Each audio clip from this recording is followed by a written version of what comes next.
বিয়ে বাড়ি যাওয়ার জন্য এখন ওদের ওই যে বড়টার বন্ধুর বিয়ে 20 তারিখে, এখন ড্রেস পরে দেখছি, কিন্তু হচ্ছে কথা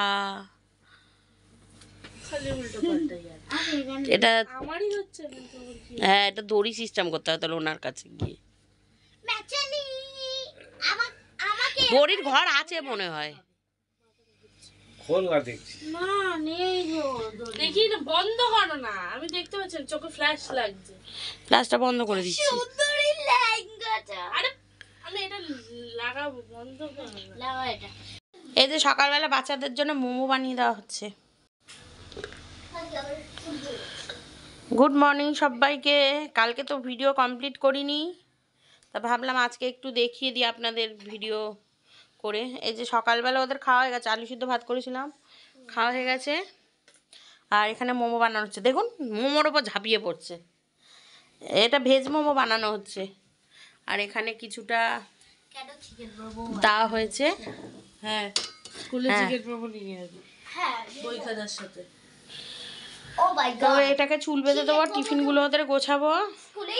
আর 10টা 5 বেজে গেছে, কখন মোমো হবে নিয়ে যাবে কেন। এই যে ভাইপোরও খাওয়া হয়ে গেছে, আর গপুকেও তুলে সকালবেলা সেবা দেওয়া হয়ে গেছে, এক্ষুনি তুললো প্রসাদ। কোথায় রাখলি প্রসাদটা? কৌটোতে রেখে দে, বিস্কুটটা নরম হয়ে যাবে, যাবে কৌটোতে রাখ, আমি চুলটা বেঁধে দিই তোকে। তার দিদি এখন খেতে দেরি আছে।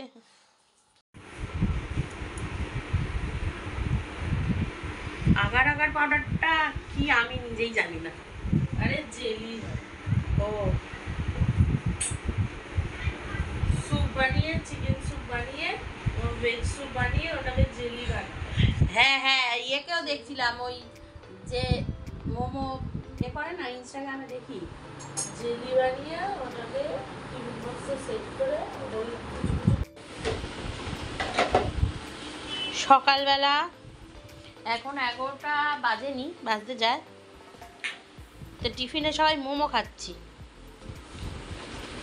আর এই যে আমার হাতে বানানো সস, যেটা দারুণ খেতে হয়েছে, হেভি খেতে হয়েছে, সসটা বানিয়েছি। হ্যাঁ হ্যাঁ, তা আমার যেটা ভালো হয়েছে আমি বলবো না?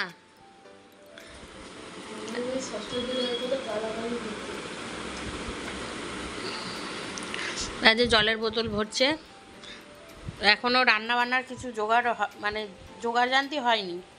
সবাই লাউটা কেটে রাখলাম, আর ঝিঙেগুলো অতটা ভালো আনিনি, টেরা বেঁকা ঝিঙে এনেছে জানেন তো। সেই ঝিঙেগুলোকে এখন কেটে কুটে দেখি ডিপ ফ্রিজে রাখি, ভালো থাকবে। তা কী করবো, না ভালো থাকবে না তো। আজকে একটু করবো, আবার অন্য দিন করবো।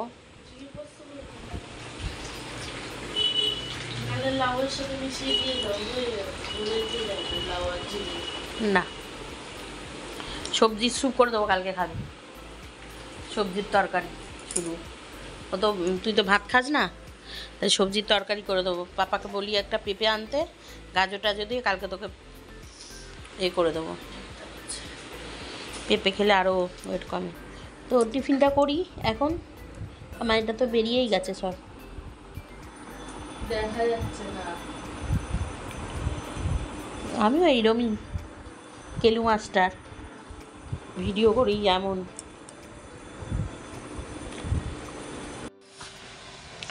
অন্য ব্লগাররা কত কিছু শেয়ার করে, আমি সকাল থেকে রান্না করতেই আমার বছর কেটে যায়, আপনাদের সাথে কি শেয়ার করব কোনো কিছু। সেই ঢুকেছি মনে হয় 9:30 সময় রান্নাঘরে, এখন বাজে 12:30, এখনও রান্নাবান্না শেষ হয়নি, এখনও একটা তরকারি বাকি আছে।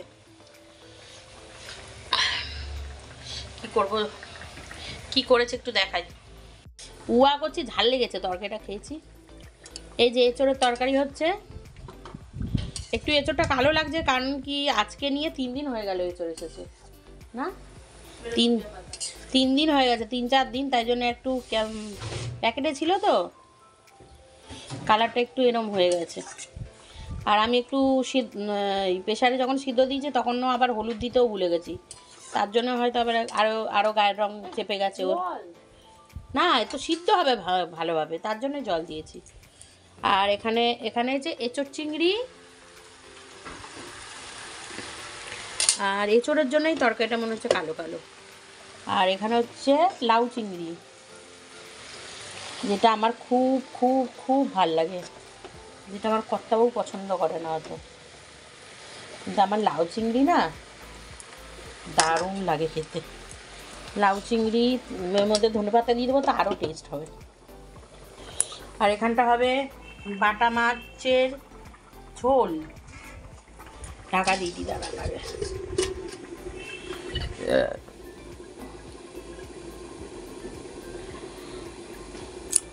বাটা মাছের ঝোল হবে এই যে এই সবজিগুলো দিয়ে। আর শসা কেটে রেখেছি, এর মধ্যে কাঁচকলা, ঝিঙে, আলু আর সজনে ডাঁটা আছে। আর এখানটায় কাটছি হচ্ছে ভেজিটেবল চপ বানাবো, শুধু ফুলকপি আর ক্যাপসিকামটা কাটা হয়েছে, এখন মটরশুঁটি ছাড়াবো, গাজর, বিট এগুলো কাটবো, আর একটা আলু দেবো, ব্যাস হয়ে যাবে। আর এগুলো সব গোছাতে হবে। বাসন তো দেখছেন, এই যে বাসন, এই কটা বাসন আবার মেজে রেখেছিলাম, সকালবেলা মোমো বানিয়েছিলাম, স্কুলে দিয়েছি। আর এগুলো যে চিংড়ি ছাড়ানোর, মানে সারা ঘরটা এই হালত হয়ে রয়েছে, এই অবস্থা। সরি চেয়ে নিচ্ছি। আজকেও আপনাদের সাথে জগা খিচুড়ি করেই ব্লগটা দিলাম। গত রাতের কিছুটা ওই যে মেয়েরা লেহেঙ্গা পরছিল, ওর বন্ধুর বিয়ে আছে, বড়টার বন্ধুর বিয়ে আছে, সে বিয়েবাড়ি যাবে বলে লেহেঙ্গা পরে দেখছিল। তারপর আজকে সকাল থেকে আবার স্টার্ট করেছি। তো এখানে দুপুরবেলার লাঞ্চগুলো একটু দেখিয়ে দিই কী কী রান্না হয়েছে। লাউ চিংড়ি, এদিকে এঁচোড় চিংড়ি হয়েছে। আর এঁচোড়টা কেন কালো হয়েছে আর রান্না করতে করতে আপনাদের বলেছিলাম রান্না দেখানোর সময়, যখন কড়ায় ঝোল ফুটছিল, ওর জন্য দোষটা তো আমার, এঁচোড়ের কোনো দোষ নেই। 3 দিন হয়ে গেলে এঁচোড় ওরমই কালার হয়ে যায়, টাটকা টাটকা করলে একটা আলাদা থাকে কালার। আর এখানে গ্রামের পুকুরের মাছ দিয়ে পাতলা ঝোল করেছি, ঝিঙে, আলু, তারপর কাঁচকলা, সজনে ডাঁটা দিয়ে, এত টেস্ট হয়েছে না। আর বাচ্চারা তো এই ঝোলটা খাবে না, ওই জন্য আমি মন পুষিয়ে খেয়েছি, আমি আর কর্তাবাবু। দাদা এঁচোড়ের তরকারি, লাউ চিংড়ি আর চাটনি দিয়ে ভাত খেয়েছি। আর আমি সত্যি বলতে আমার মেয়েরা খেতে চায় না বলে আমি এত ভালোভাবে খেয়েছি। আর আপনারা স্কিপ না করে সাথে থাকুন আর দেখতে থাকুন। আর এখানে তো চাটনি রয়েছে, আর স্যালাডের মধ্যে শসা রয়েছে, আর শাকালু কেটেছিল, সেই শাকুলাটাও কিছুটা মানে অনেকগুলো কেটে ফেলেছিল তো, তাই বেশি হয়ে গেছে। তো আবার আপনাদেরকে ভালোভাবে দেখিয়ে দিচ্ছি। এটা না আমি লং করে ভিডিওটা করেছিলাম, লম্বা করে, তাই জন্য মনে হয় একটু দেখাতে আপনাদের অসুবিধা হচ্ছে। ওই মিনি ব্লগ দেবো ভেবে ওইটাই লম্বা করে ভিডিওটা করেছিলাম। তো রান্নাগুলো কেমন হয়েছে কমেন্টে কিন্তু জানাবেন, ঠিক আছে? আর স্কিপ না করে তাহলে পুরো ভিডিওটা দেখতে থাকুন। আর যারা নতুন দেখছেন প্লিজ আমার চ্যানেলটাকে সাবস্ক্রাইব করুন, লাইক করুন, শেয়ার করুন, তাহলে সাথে থাকুন আর দেখতে থাকুন।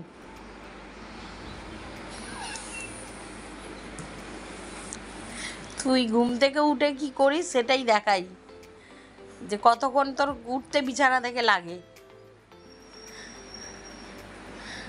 এবার যতক্ষণ না চেঁচাবে ততক্ষণ উঠবে না।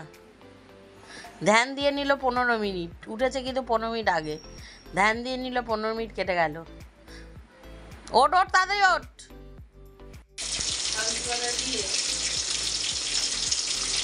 আপনাদেরকে দেখিয়েছিলাম না যে বাবা কত মাছ পাঠিয়েছে, তা সিলভার কাপ মাছ ভাজা হচ্ছে। এখানে আমার ছোটোটার জন্যে ভেজে তুলে রেখেছি, আর এই যে ভাজা হচ্ছে। আমি তো ওই ঘরে এডিট করছিলাম, ভিডিওটা এডিট করছিলাম, আর বড় মেয়ে মাছ ভাজছিল, চারিদিকে ছিটকে দেখুন কী করেছে। বলছে মাছটা এত ছিটকাচ্ছে, বলে আমি একটুখানি তেল দিয়েছি, আর কত বলছে মাছ ভাজার তেল এতই বেরিয়েছে। মানে মাছটা কতটা তেল, এমনি মাছটা প্রচুর চর্বি ছিল, তেলটা তো দেয়নি ওরা আসলে।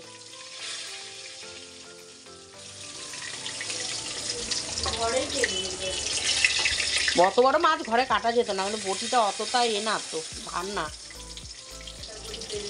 মানে ভাবাই যাচ্ছে না যে এতটা মাছের। হ্যাঁ হ্যাঁ, চপার দিয়ে মাছ কাটবো, ওই দিয়ে মাছ কাটা যায়। মাছটা কত বড় তুই দেখিসনি? ভিজেছিল তো, শক্ত হয়ে গেছিল, আরামসে কাটা যাবে। মাছটা বেঁকে গেছিল, বেঁকিয়ে দিয়েছিলাম না। কতজনকে দেখি ওই আমার ওইটা মনেই নেই, ওই ছুরিটার কথা। ফোনে দেখি তা মাছের এতটা তেল বেরিয়েছে জানেন, যেটা আমি বলতে চাইছি, মানে কতটা মাছটা ভালো আর কতটা চর্বি হয়েছে মাছটা, তার মানে ভাবুন। হ্যাঁ, আমার বাবারই শুধু চর্বি, ওরা চর্বি হয়নি তো। আর এই মাথাটা দেখেছেন, এর থেকেও তেল বেরোবে নিশ্চয়ই।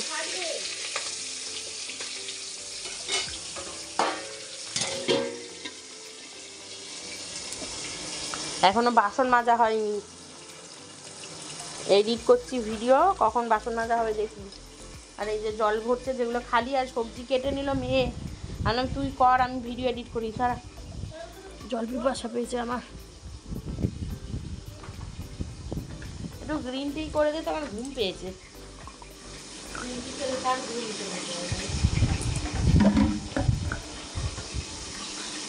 গ্যাসের ট্যাবলেট আনতে বলি। ওই গ্লাস, এই মগটা জল ভরা হয়ে গেলে তো মগটা দিয়ে জল তুলে রাখিস ভাতের, মাঝে মাঝে হোক তাহলে। চলুন আমি একটু এডিট করে নিই, ভিডিও এডিট করে নিই, এডিট করে নিয়ে পরে দেখা করছি।